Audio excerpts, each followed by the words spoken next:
Good morning, guys. We're here in the farm. So the situation here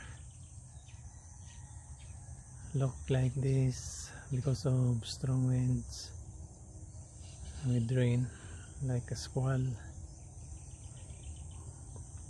blowing hard. The wind knocked down the palay to the ground.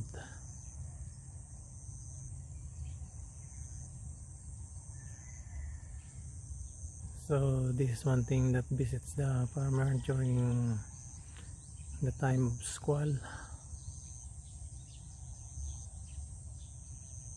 Almost half of the area was knocked down.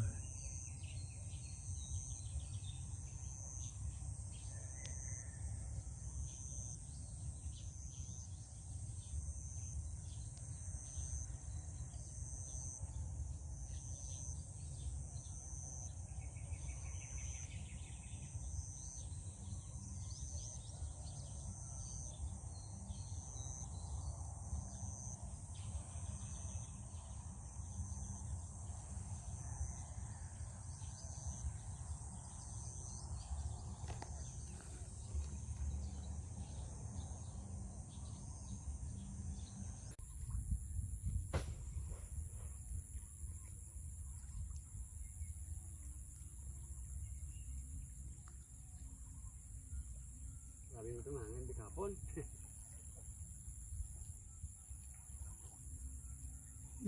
Busog-busog siya. Kuan na mana tindog ka. Dito ta kada luhod.